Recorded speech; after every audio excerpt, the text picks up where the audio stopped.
Good morning everyone. और ये आपकी 4 मंथ की स्ट्रेटजी है जिसको आपके साथ शेयर किया जाएगा। अभी मैं आप लोगों को इसको समझा दूंगी कि 4 या 5 मंथ में हमें किस तरह प्रिपरेशन करनी है, क्योंकि अभी अगर आप लेके चलेंगे 25 जनवरी से या 10 जनवरी से, जब से भी स्टार्ट किया जाएगा, तो आप उतने टाइम में किस किस चीज को आपको कवर करना है। सबसे बड़ी जो एक मेन पॉइंट होता है, आपको टाइम को नहीं देखना है, आपको अपने टॉपिक देखना है और आपको ये देखना है कि आपको इनको कवर करना है, भले ही 4 महीने हो, भले ही 3 महीने हो या भले ही 5 महीने हो। तो सबसे पहले जो मोस्ट इंपोर्टेंट चीज होती है वो होती है ये देखने की कि इम्पोर्टेंट आपके लिए क्या क्या है, मतलब प्री के पॉइंट ऑफ व्यू से आपको कौन कौन से सब्जेक्ट एंड कौन कौन सी चीजें करनी है। फर्स्ट जो चीज होती है सीसेट, उसके बाद मॉडर्न हिस्ट्री, ये कोर सब्जेक्ट है। उसके बाद भारत एवं विश्व का भूगोल, यही हमारा यूपीएससी प्रीलिम्स का सिलेबस में होते हैं। Polity, economy, environment, science, current affair, budget, economic survey, test series. थोड़ा सा मैं आपको कैमरे को जूम करके एक बार सिलेबस दिखा देती हूँ, मैंने यहाँ पे लगाया हुआ है, तो आप लोग यहाँ पे एक बार चेक कर सकते हो। जैसे ही आप जाएंगे यहाँ पे राष्ट्रीय एवं अंतर्राष्ट्रीय महत्व की समसामयिक घटनाएं, ये आपकी करंट अफेयर में हो जाती है। उसके बाद पीटी 365 आएगा, उसमें हम आईआर वाला जो पोर्शन होता है वो हम उसमें कवर अप कर लेंगे। उसके बाद और एक चीज बताऊं, आईआर प्री में नहीं आता है, लेकिन करंट अफेयर में जो होता है यहाँ पे साफ साफ लिखा है। कुछ बच्चों की ये क्वेरीज होती है कि क्या आईआर प्रीलिम्स में आएगा, तो आईआर बिल्कुल नहीं आएगा, यानी उसका स्टैटिक पोर्शन नहीं आएगा। बट यूपीएससी के प्रीलिम्स के सिलेबस में जो फर्स्ट पॉइंट है वही अपने आप में यही है कि राष्ट्रीय एवं अंतर्राष्ट्रीय महत्व की, तो अंतर्राष्ट्रीय का मतलब आईआर ही हो गया। ओके, आई होप कि आप समझेंगे। यानी अगर G20 की बैठक हुई है तो उसके आने की संभावनाएं है एग्जाम में। उसके बाद बात आती है भारत का इतिहास। अब यहाँ पे भारत का इतिहास में इन लोगों ने बोला नहीं है कि क्या हम देंगे, मतलब इतिहास में आपका कुछ भी हो सकता है। तो यहाँ पे आपको क्या करना है, यहाँ पे आपको सबसे पहले भारत का जो इतिहास आपको ये देखना है कि प्रीवियस ईयर के जो क्वेश्चन पेपर हुए हैं किन सब्जेक्ट्स कहाँ कहाँ से इम्पोर्टेंट होते हैं। तो ये सब आपको करने होंगे। जो ग्रुप के बच्चे हैं उनको मैं खुद करा दूंगी, उनके लिए ही मैं आज अभी स्ट्रेटजी बता दूंगी कि हम कैसे फॉलो करेंगे। बट थोड़ा सा उससे पहले आप एक बार सिलेबस को समझ लीजिए। भारतीय राष्ट्रीय आंदोलन, यहाँ पे इसमें हम आर्ट एंड कल्चर करेंगे, मॉडर्न हिस्ट्री करेंगे, मिडिवल का कुछ जो करंट अफेयर का पार्ट है ओनली वही करेंगे, स्टैटिक नहीं करेंगे क्योंकि आता नहीं है, वही आता है जो करंट में रिलेट करता हो।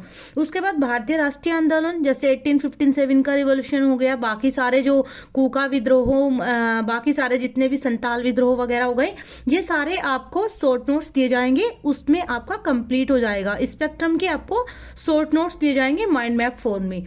उसके बाद बात आती है थर्ड पॉइंट की, भारत एवं विश्व का भूगोल। यहाँ पे आप एक चीज ध्यान देना, इन्होंने दिया है इसका प्राकृतिक, सामाजिक एवं आर्थिक भूगोल।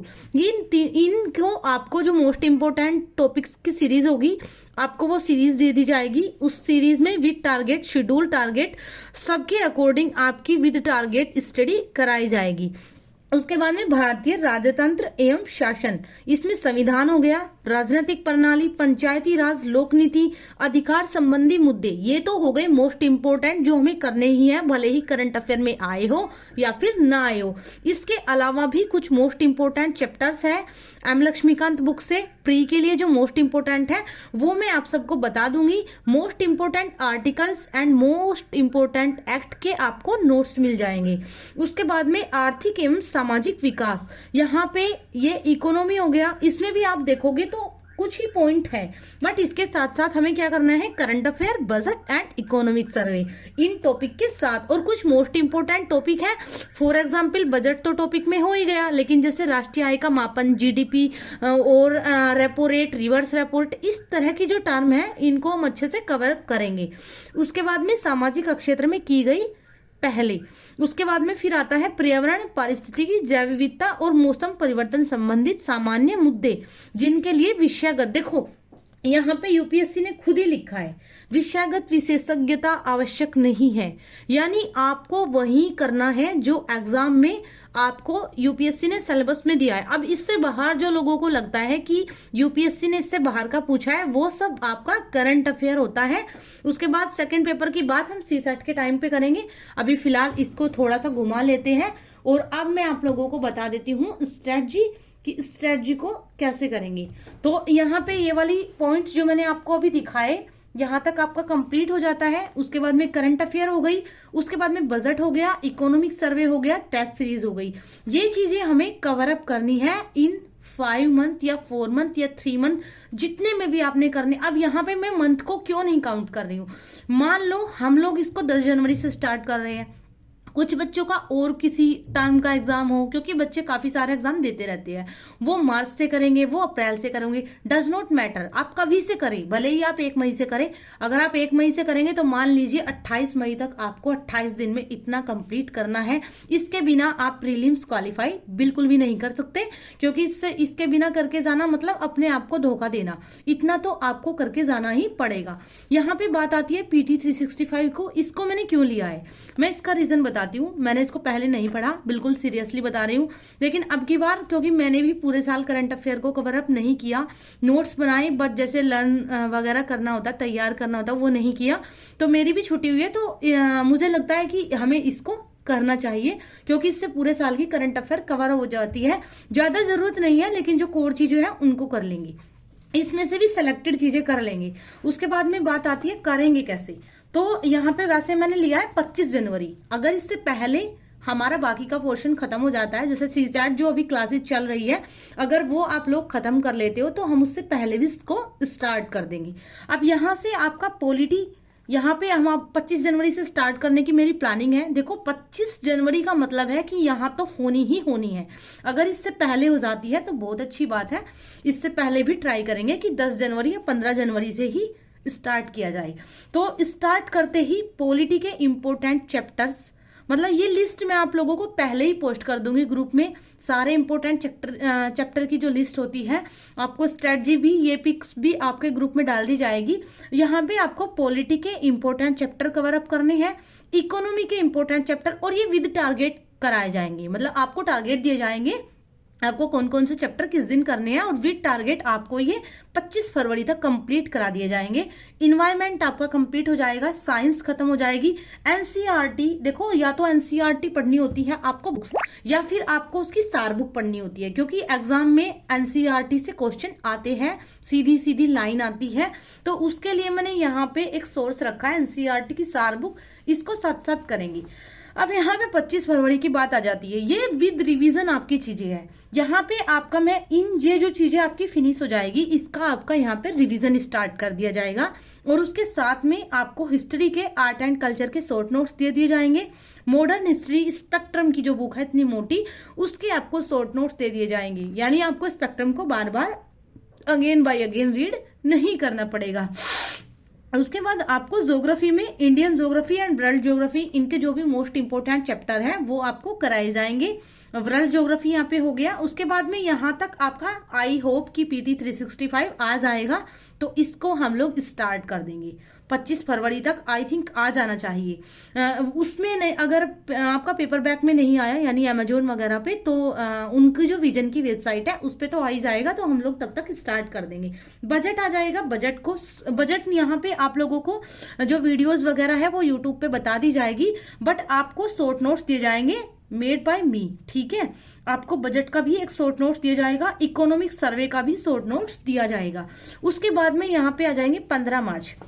15 मार्च से budget, economic survey, PT 365, test series start हो जाएगी 15 मार्च से। इसमें आपको according to schedule, according to target test series कराई जाएगी। जैसे टेस्ट सीरीज का शेड्यूल दे दिया जाएगा, जिसमें हर 3rd 4th डे पे, मतलब उसी के अकॉर्डिंग, टाइम के अकॉर्डिंग टेस्ट सीरीज होगी। बाद में आप उसका एनालाइज करोगे, अच्छे से रिवीजन करोगे। यहाँ पे प्रीवियस ईयर क्वेश्चन पेपर को कराया जाएगा विद टारगेट, कि आपको किस दिन कौन सा पेपर कवर अप करना है। जो पिछला जो पार्ट हमारा फिनिश हो चुका है उसका हम यहाँ पे रिवीजन करेंगे, यानी आपके यहाँ तक आते आते 2 या 3 रिवीजन कंप्लीट हो चुके होंगे। उसके बाद में 25 मार्च से 25 मई, यानी आपका 1 महीना, 25 मार्च से 25 मई यानी 2 मंथ में आपको यहाँ पे टेस्ट सीरीज जो ये यहाँ पे हो चुकी होंगी, 15 मार्च से 25 मार्च तक कुछ हो चुकी होंगी, जो बची होंगी उनको किया जाएगा, साथ में उनका रिवीजन किया जाएगा। उसके बाद में यहाँ पे भी PT 365 का रिवीजन चलता रहेगा, यानी यहाँ पे आके 15 मार्च के बाद आपका रिवीजन ही रिवीजन चलने वाला है, क्योंकि इससे पहले ही कंप्लीट हो जाएगा। कुछ बच्चों को लगता है कैसे हो जाएगा, अभी तक तो स्टार्ट भी नहीं हुआ है, तो आपको मैं बता दूं सारी चीजें आप ऑलरेडी पढ़ चुके हो। कोई भी बच्चा इस टाइम पे ऐसा नहीं होगा जिसने एम लक्ष्मीकांत की बुक एक बार भी नहीं पढ़ी होगी, क्योंकि जिसने एक बार भी नहीं पढ़ी होगी मुझे नहीं लगता कि उसको 2023 वाला अटेम्प्ट देने के बारे में सोचना चाहिए, क्योंकि एटलीस्ट एक बार तो आपने सिलेबस वगैरह कुछ देखा ही होगा। ऐसा तो नहीं है ना कि सीधा अभी तैयारी स्टार्ट करोगे, अभी करोगे तो फिर 24 का अटेम्प्ट देना ज्यादा बेटर है। उसके बाद में यहाँ पे CSAT की प्रैक्टिस, क्योंकि CSAT हमारा 25 जनवरी तक कंप्लीट हो जाने वाला है, यहाँ पे उसकी अगेन प्रैक्टिस स्टार्ट करेंगे। उसके बाद में यहीं पे रिवीजन, उसके बाद में आ जाएगा आपका 25 एंड 26 मई, ये 2 दिन यहाँ पे आपका क्विक रिवीजन चलेगा, जो बिल्कुल की पॉइंट होंगे मोस्ट इंपोर्टेंट वाले, इनको मैं आप लोगों को बता दूंगी।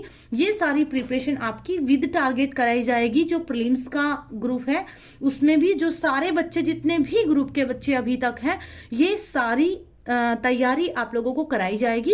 एंड उसके अलावा ये वीडियो यूट्यूब पर डालने का मेरा पॉइंट ऑफ व्यू ओनली इतना था कि आप लोग भी अपने घर पे, अगर आप लोगों ने ग्रुप ज्वाइन नहीं किया है तो आप लोग ध्यान से देख सकते हैं। इन चीजों को आपको करना ही करना है। यहाँ पे 4 मंथ सबकी तरह मैं आप लोगों को ये नहीं बोलूंगी कि 4 मंथ में इतना करना है, 3 में करना है। आपको मैंने बोला है साफ साफ आपको इतना करके ही जाना है, मतलब इतने के बिना आप एग्जाम देने मत जाइएगा। इतने को देने के जाने के बिना का मतलब है कि आप अपना एक अटेम्प्ट खराब कर रहे हैं, एंड उसके बाद कोई दुनिया की ताकत नहीं है कि आपको प्रीलिम्स क्वालिफाई करने से रोक सके। Best of luck and now thanks for watching, keep supporting, keep loving and now bye.